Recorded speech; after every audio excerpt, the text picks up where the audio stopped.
Salam, hər vaxtınız xeyir. Bugünkü videomuz çoxluqlarla bağlıdır. İlk iki sualımız şəkil tiplidir, digərləri isə artıq hesablama tipli olanlardandır. Sualda bu deyir ki, A ilə dairənin B ilə düzbucaqlı nöqtələri çoxluğu işarə edilib, iştireklənmiş hissə hansı ifadəyə uyğundur? Bu tipli sualları daha asan həll eləmə metodunu sizə deyim. Ən çox hansı rənglənib, yəni B rənglənib, yoxsa A rənglənib? Əgər B rənglənib, görürük ki, şəkildə B daha çox rənglənib. A-nın dairəsinə heç girməyib də. Deməli, B dairəsi çox rəngləndiyinə görə yazıram B çıxılsın. Nəyi çıxıblar B-dən? Yəni, hansı hissəsini rəngləməyiblər? A ilə üst-üstə düşən hissəsini rəngləməyiblər, düzdür? Deməli, B-dən çıxırıq A-nı. Olacaq E variantı. Növbəti suala baxaq. İştireklənmiş hissə ifadələrdən hansına daha çox uyğundur? Baxın, bu sualda da özümüzə sual veririk ki, hansı daha çox rənglənib? A, B, yoxsa C? Baxıram ki, B daha çox rənglənib, düzdür? Deməli, B-dən çıxıblar nə isə. Nəyi çıxıblar? Baxın, A-da rənglənməyib, C də rənglənməyib, görürsünüz? Və B-nin A ilə kəsişən hissəsi və C ilə kəsişən hissəsi rənglənməyib. Bu da nə deməkdir? A ilə C-ni ümumilikdə çıxıblar B-dən. Yəni, A ilə C-ni birləşdirirəm və B-dən çıxıram. Gördüyünüz kimi cavab variantı A variantıdır. Keçirəm növbəti suala. Uşaqlar, bu suallar, yəni başında 13 yazılan bu sual aralıqlarla bağlıdır. Yəni, burada artıq çoxluq şəklində yox, aralıq şəklində verir. Amma təbii ki, oradakı ədədlər çoxluğu da bizə aralığı ifadə edir. Gəlin, aralığı ədəd oxu üzərində qeyd eləyək. 2 qapalı mötərizədir. Yəni, mən onu ox üzərində dolu nöqtə ilə qeyd eləyəcəm. Qeyd eləyirəm bura 2-ni dolu nöqtə ilə. 15 açıq mötərizədir. Deməli, bura boş nöqtə ilə qeyd eləyəcəm 15-i. Və arasını rəngləyirəm. Sonra mənə deyir ki, -1, 14 aralığı. -1-i tapıram və qeyd eləyirəm. Gördüyünüz kimi açıq mötərizədir deyə mən də boş nöqtə ilə qeyd eləyirəm. 14 də qapalı mötərizədir. Onu da 15-dən əvvəl yerləşdiyinə görə burada qeyd eləyirəm. Və yenə də qoyduğum aralığı bayaqki xəttlərin əksi istiqamətində rəngləyirəm.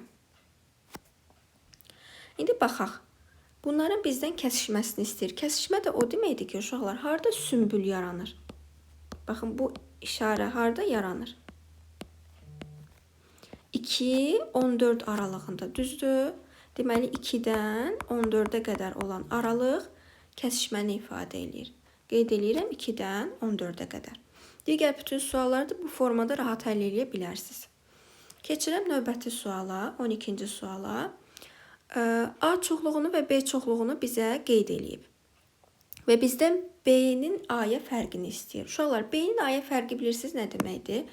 B-də olub, A-da olmayanlar.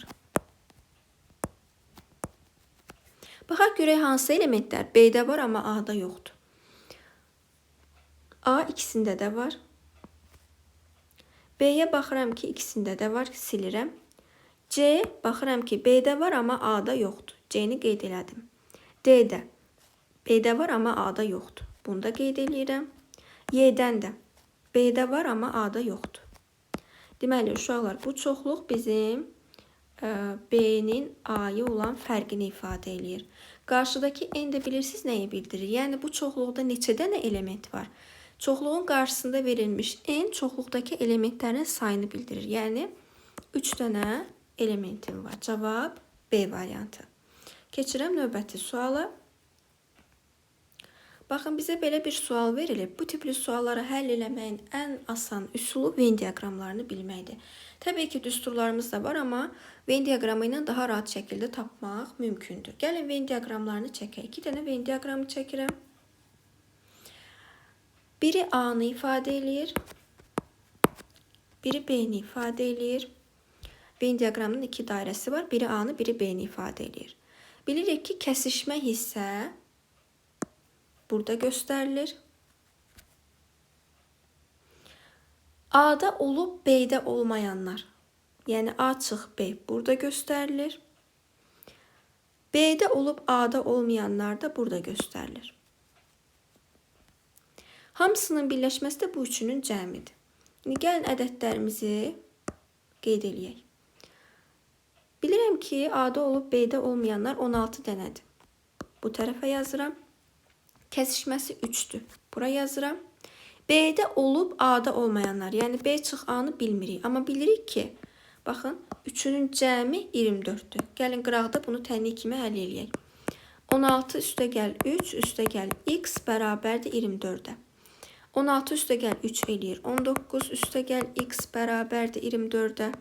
X də bərabərdir 24 çıx 19'a. X bərabərdir 5'ə. Aydındır, deməli B'də olub A'da olmayanlar 5'dir. Rahat formada Venn diaqramını çəkib tapmaq mümkündür. Keçirəm növbəti suala. Yenə də bizə verilib n və n çoxluqları. Bunların birləşməsini bizdən istəyir. Uşaqlar, birləşməni tapmağın ən asan yolu birinci çoxluğu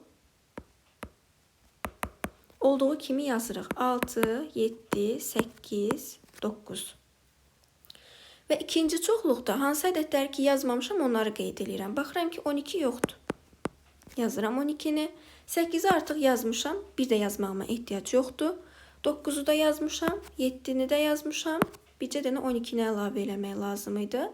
Deməli bu çoxluqların birləşməsi hər iki çoxluğun elementlərindən təşkil olunmuş çoxluğa deyilirdi. Cavab A variantı. Keçirəm növbəti suala. Bizə deyir ki, NA 9'dur, NB 5'dir. Uşaqlar, yəni bu A dairəmiz 9'dur, B dairəmiz də ikisi birlikdə, B dairəmiz də 5'dir. Yəni bu B dairəmizdir. Ümumilikdə baxın bu dairədə 5 element var. A dairəmizdə isə baxın bu dairədə isə ümumilikdə 9 element var. A-nın B-yə kəsişməsi ən çox neçə elementi ola bilər?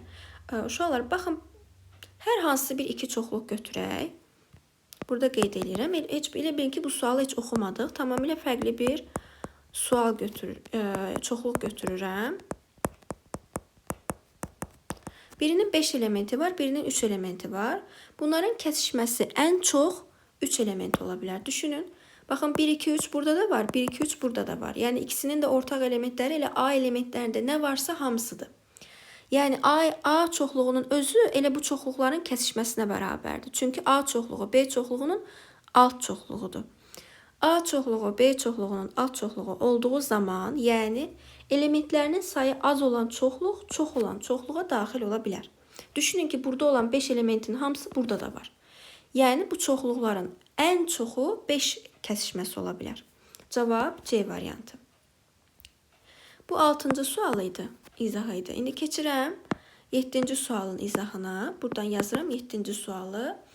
Riyaziyyat və fizika dərnəklərinə yazılan 250 şagirddən 210'u riyaziyyat, 180'i fizika fənnindən dərnəyə yazılıb. Bu tipli suallar çox qarşımıza çıxır və ən asan toplama üsulu budur.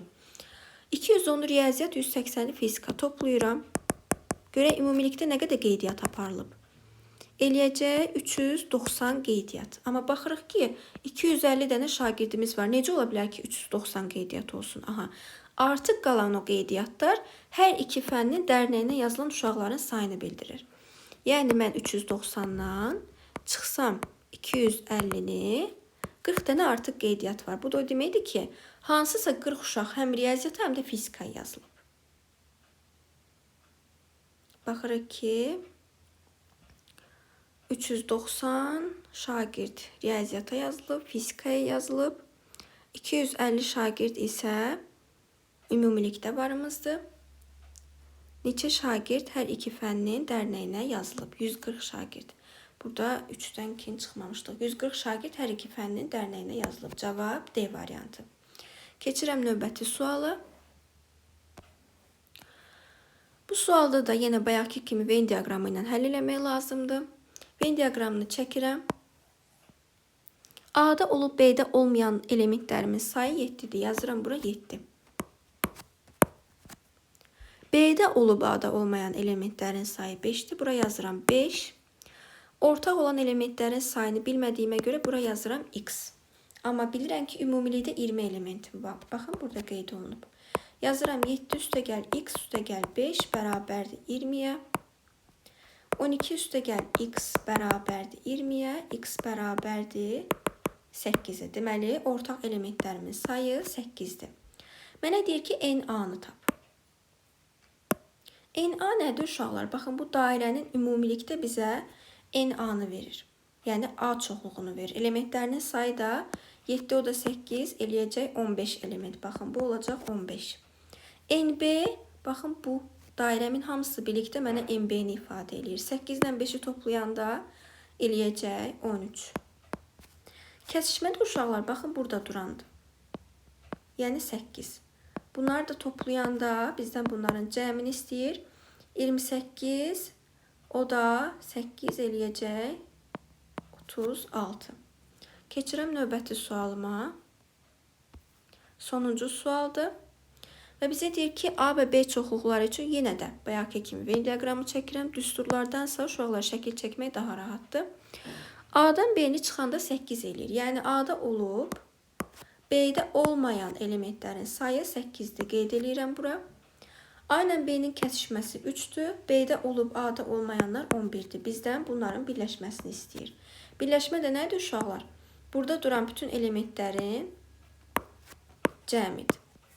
8 üstə gəl 3, üstə gəl 11, 22 element. Uşaqlar, bugünkü mövzumuz çoxluqlarla bağlı idi. Çalışdım ki, hər tip sualdan videoya yerləşdirim.